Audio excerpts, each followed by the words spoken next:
Welcome back to Hot Rod Guy Garage. Follow me along through the intro and we'll see what we can get into today.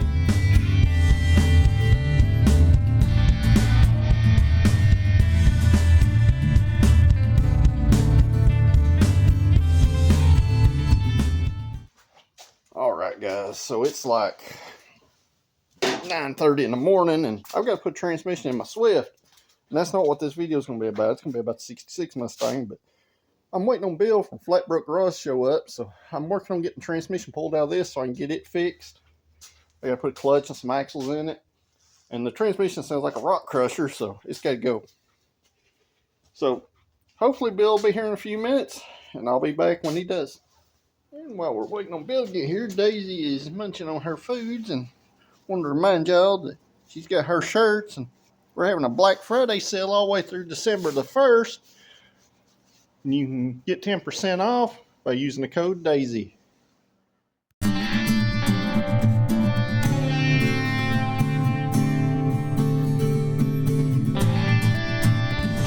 Russ.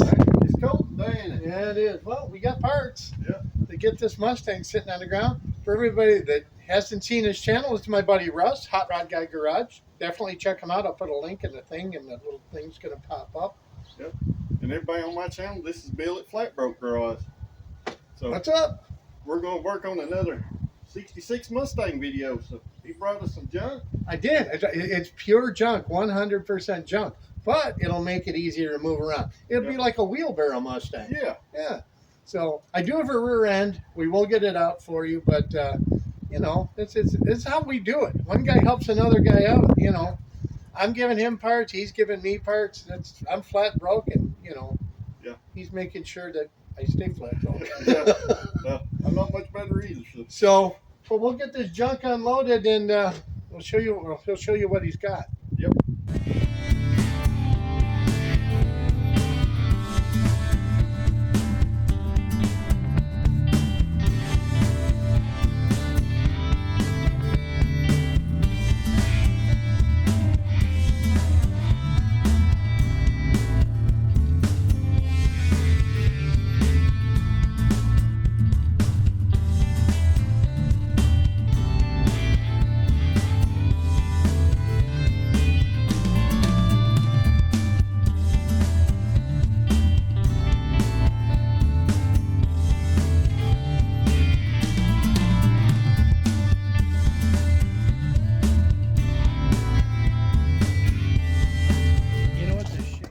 That is so far gone. It really is. It's just, there's nothing to it. I mean, like you had mentioned one time about trying to section it. Yeah. Section the roof off, but the roof is just, well, it's horrible. It's not just the pits. The A-pillar over there is rotted out too. I know everybody was worried about me scrapping this thing in my last short, but it is very much still here. You could save the hinges. Yeah, we're definitely trying to save all we can off of it. Save the hinges. And these hinges, but I mean, other than that, it's junk. Yeah, I've got the motor out of it. Yeah, I know a guy needs the windshield. Yeah. I wouldn't know who that was. Do you? I definitely can use the windshield. Yes, I know they make new windshields. I know it. Flatbrook Garage. Listen to the name. Yep. So, and save that. These, I don't think they repop these fastback back glass, do they? Yeah. They do? They do repop it, but it's high, along with door glass and stuff. You can buy a whole kit, but... See, even these are gone, which is a shame. I priced mine out to have mine re-chromed. Yeah. $2,000 to chrome these 4 pieces of pot metal. With, I mean, with absolutely no guarantee you'll get it back. Right. And when they do get it back, it might be a year from now. So, I'm living with it. But I haven't shown y'all since I got this thing apart, but this cross member right here is full of sand and seashells. Look at it, there's shells in there. Yeah. That's pretty cool. I mean, it's bad for the car, but it's kind of cool. It did come from Maryland, so yeah. I'm sure Grab it. Maybe it was doing some crab catching or something, you know. But yeah, it's looking. Oh yeah, it's really bad. Yeah, it's all up in the pillar. So. Got Ford rust in the usual spots. We're going to look at this thing over a few minutes and then we'll be back. And Bill's heading back to the Flatbrook Garage. So guys, we get some pieces now. Now we just got to get them kind of stuck under the car in the front and try to get some things to do the things that make a car move. So I get in the shop. So we start on some metal work. So I told him to bring me the roughest things he had, and boy, these sure are rusty. So at least maybe we might be able to make it roll. And that's all that's important. I just need one end of it to roll, so we can pick the back half of it up and get it in the shop. But when I say this stuff is rough, it's rusty. Woo. Like even the control arms got rot through it, but he brought me another one, so just want to show you all this front end clip. But that's bottom of the frame rail. Strut rod's gone, all that stuff. But yeah,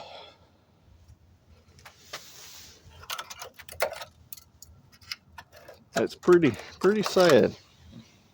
It's almost as bad as a 70 Torino over there. So hopefully, guys, we can get this thing as a roller and get it into the shop soon. Well, it's another day and another backup, really. I had to put an oil pump gasket on Swift. I got here at the shop, got the car tore down. Realized the one that I had here at the shop was not right. Unfortunately, there's not one within like 50 miles. So I sent somebody to go pick me up one. The only one that's even close to area is 40 miles away. So hopefully I can get my Swift back together by the end of the day. But while we're waiting, we're going to go out here and we're going to try to tear this rusty front end apart so we can get started on 66. Well, yes, I know a 67 up front end is not a bolt end to a 66. Same with Torino stuff. It's not a bolt end. But I can hang these up control arms with one bolt, one stud. Good enough I can hang some spindles and drums on it and get it rolled into the shop. And that's the ultimate goal. As you can see, I've been using that little Chinese impact that I done that review video on that everybody talked so much crap about that it wouldn't last or it wasn't strong. But it's been taking these rusty bolts out that Bill couldn't get out with his impact and acetylene torch. So it's pretty strong. So I got to rob a few more pieces off this, and then we can start trying to get this hung under the 66. At least enough, like I said, where we can move it. It's never ever going to be drove on it. And I'm not even going to put springs in it, guys. I'm going to literally cut a couple blocks of wood, sit it on it, just enough to hold the front end up, where we can literally roll it this 25 foot around the curve here.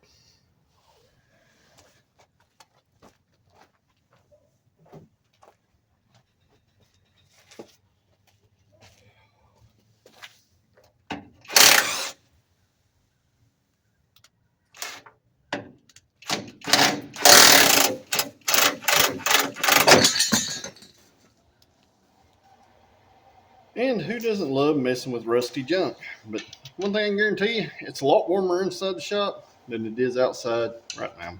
And it's not going to do nothing to get worse. So we got to get this car in here so we can start on it. We got a bunch of metal work to do, a bunch of fabrication work to do on this 66. And we got to finish 65 up over here.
guys.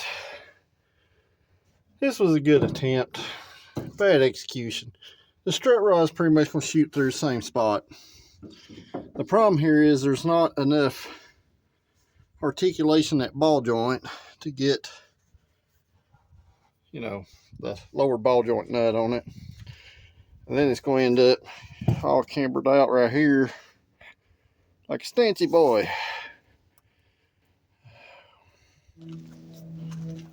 Well, what I had planned worked. It's not going to work good enough for what I needed to do. I did mock it up, and I didn't film me mocking it up, but it ended up looking like one of them little stancy boy cars where the wheels are like this. And I knew the control arm lengths were different and what have you between the 67 up cars and 64 and a half through 66. But I figured it might be close enough I could, roll the car into the shop. Because we're going to cut the front end out of this car anyway. Or at least that's the plan. I don't want to buy stuff to put in it, so I've done some trading with Bill to try to get things going, and that's not going to work. So, it'd be nice if I had an old trailer axle or something laying around with some wheels on it. Then I could just set the front end down on it and it would roll on it like a little dolly. But I got all this stuff apart, and at least I had something to do while I'm waiting on parts for my Swift. But, I don't know. But the plan is, this thing is going in the shop one way or another if I have to drag it on the ground into the shop this coming week. So, see if I can come up with another plan. Picking it up ain't gonna work either. Motorcycle jack won't work. What if I can sit on top of that little cart? I doubt it. Well, I think I'm either gonna have to wait on Bill to bring the rear in, or we're gonna have to try to drag this thing back on the car trailer like we got it off, and then try to back the car trailer partially in the shop and then drag the car off. But I don't want to spend no money in front end parts until we start doing something else. Like I said, I talked about doing the Fox body stuff. It makes sense to do the Fox body front suspension, mostly because it's just going to open up a bunch of stuff. Unfortunately, I can't do it out here outside the shop. I mean, I could, but it's just not very smart this time of year. It's finally warmed up a little bit. I can take my jacket off, but it's still not great warm out here. So, unfortunately, I think moving this thing's going to have to wait till our next video. But I do appreciate Bill from Flat Broke Garage bringing me this stuff. We both knew that it probably wasn't going to work, but I was going to attempt it anyway. Just to, like I said, just to get this thing moved literally from here around the corner into that first bay, right beside the 65 Mustang. Don't worry, Carl, we're going to fix you soon. We just got to figure out how we're going to get you moved, and then we'll figure out how we're going to fix you. Hopefully these guys watching these videos will comment down below and drop some more ideas. So guys, this absolutely turned out not to be the video I wanted to make, but it is the video we have made. Good intentions sometimes don't always pan out, and good thoughts don't always pan out. I knew, like I said, I told you several times in this video, I knew the stuff was different. I assumed it would work good enough. I could get it stuck up under it and get it in here. But that didn't happen. So as I said, I'm going to end this video here. I said just trying to find some filler material to stick in it, because nobody wants to watch all that stuff. Appreciate you guys watching this video. If you just take a moment to hit that like button, share these with your friends, and most importantly, if you're not a subscriber, hit that subscribe button. I've got some big plans for 2025, so if you're going to want to get a seat, go see them. So if you are a subscriber, I greatly appreciate you guys, and I'll see y'all in the next video. Thank you for watching.